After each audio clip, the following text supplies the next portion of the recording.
వచ్చే ఏడాదిలోనే తమిళనాడు అసెంబ్లీ ఎన్నికలు. దీంతో అధికారం సాధించడమే లక్ష్యంగా తమిళగా వెట్రి కళగం అధినేత విజయ్ అడుగులు వేస్తున్నారు. దీనిలో భాగంగా విజయ్తో ప్రశాంత్ కిషోర్ భేటీ అయ్యారు. పలు అంశాలపై చర్చించారు.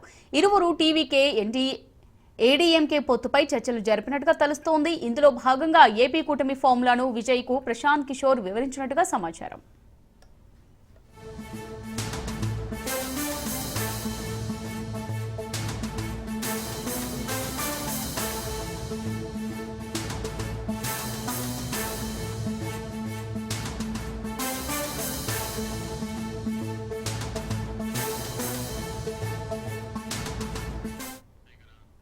ఓటు బ్యాంకు ఉన్న ఏడీఎంకేతో పొత్తు మంచిదేనని తమిళగ వెట్రి కళగం అధినేత విజయ్కి పీకే సూచించినట్టుగా సమాచారం. సీఎంగా పళని, డిప్యూటీ సీఎంగా విజయ్ ఉండాలని పీకే సజెషన్ చేశారు. ఏపీలో ఇదే ఫార్ములాతో కూటమి అధికారం సాధించిందని విజయ్కి ప్రశాంత్ కిషోర్ వివరించారు.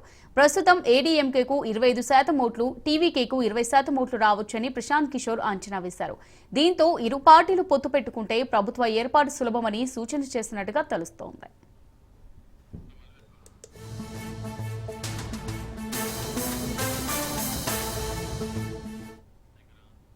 వచ్చే ఏడాదిలోనే తమిళనాడు అసెంబ్లీ ఎన్నికలు. దీంతో అధికారం సాధించడమే లక్ష్యంగా తమిళగ వెట్రి కళగం అధినేత విజయ్ అడుగులు వేస్తున్నారు.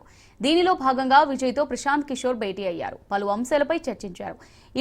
ఇరువురు టీవీకే ఏడీఎంకే పొత్తుపై చర్చలు జరిపినట్టుగా తెలుస్తోంది. దీనిలో భాగంగా ఏపీ కూటమి ఫార్ములాను విజయ్కి ప్రశాంత్ కిషోర్ వివరించినట్టుగా సమాచారం.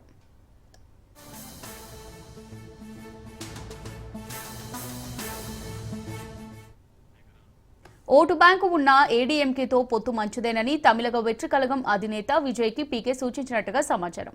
సీఎంగా పళని, డిప్యూటీ సీఎంగా విజయ్ ఉండాలని పీకే సజెషన్ చేశారు. ఏపీలో ఇదే ఫార్ములాతో కూటమి అధికారం సాధించిందని విజయ్కి ప్రశాంత్ కిషోర్ వివరించారు. ప్రస్తుతం ఏడీఎంకేకు 25% ఓట్లు, టీవీకేకు 20% ఓట్లు రావచ్చని ప్రశాంత్ కిషోర్ అంచనా వేశారు. దీంతో ఇరు పార్టీలు పొత్తు పెట్టుకుంటే ప్రభుత్వ ఏర్పాటు సులభమని సూచన చేసినట్టుగా తెలుస్తోంది.